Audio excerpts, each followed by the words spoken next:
আমি যে বোলিং অ্যাটেনশনটা এনেছি, আমি ধন্যবাদ জানাবো মাননীয় মুখ্যমন্ত্রী, এটা 28 তারিখ উনি জবাব দেবেন। তবে এই বিষয়টা অত্যন্ত গুরুত্বপূর্ণ, এটা ছাত্রছাত্রীদের ভবিষ্যতের ব্যাপার। আমি বিষয়টা একটু জানিয়ে রাখি হাউসের মধ্যে, যাতে করে মাননীয় মুখ্যমন্ত্রীর সুবিধা। ঘটনাটা হলো গত শুক্রবার দিন ত্রিপুরা মধ্যশিক্ষা পর্ষদের উচ্চ মাধ্যমিকের যে পরীক্ষা কম্পরকের যে সাবজেক্ট, এই সাবজেক্টে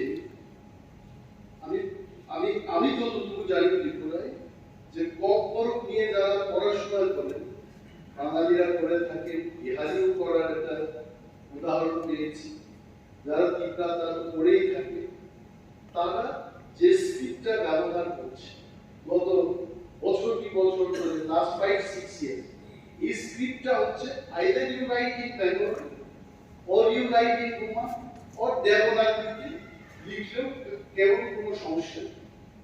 হঠাৎ করে দেখা গেল যে উচ্চ মাধ্যমিকের যে পরীক্ষাটা দিলে ইনভিজিলেটর বা ভেনিউ সুপারভাইজার সেখানে গিয়ে বলেছে যে বাংলা হরফ ছাড়া দেবনাগরী বা ইংরেজিতে বা রোমান হরফে যারা লিখবে তাদের কিন্তু পরীক্ষার খাতা দেখা হবে না। And due to this fact, যারা ছোটকাল থেকে ইংলিশ মিডিয়ামে পড়াশোনা করেছে, বনস্থলীতে যারা পড়াশোনা করেছে, বলে যারা ত্রিপুরায় এসছে, দেবনাগরী বা ইংরেজিতে না লিখতে পেরে অনেকে ব্ল্যাঙ্ক পেপার জমা দিয়ে দিয়েছে। তো এখন সেই ছাত্রছাত্রীদের জন্য কি হবে? মাননীয় মুখ্যমন্ত্রীর কাছে আমি অনুরোধ রেখে যাব, 28 তারিখ জবাব দেবেন, কিন্তু এই ছাত্রছাত্রীদের জন্য যেন পুনরায় পরীক্ষার ব্যবস্থা হয়, তাদের যে চয়েসটা, যে স্ক্রিপ্টটা, সেই স্ক্রিপ্টে যেন হয় তার ব্যবস্থা করব।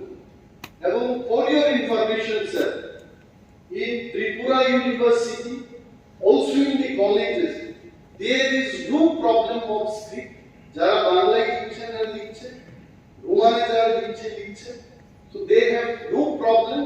কিন্তু হঠাৎ করে এই যে ঘটনাটা হলো, why it has happened, আমি জানি এই হাউসের মধ্যে এই স্ক্রিপ্টের ব্যাপার নিয়ে মাননীয় তৎকালীন বিরোধী দলনেতা, আজকে তিনি মাননীয় মন্ত্রী, উনিও সরব ছিলেন আমাদের সাথে যে বাংলার পাশাপাশি যদি রোমান স্ক্রিপ্টে কেউ লিখতে চায় তার আপত্তি কোথায়।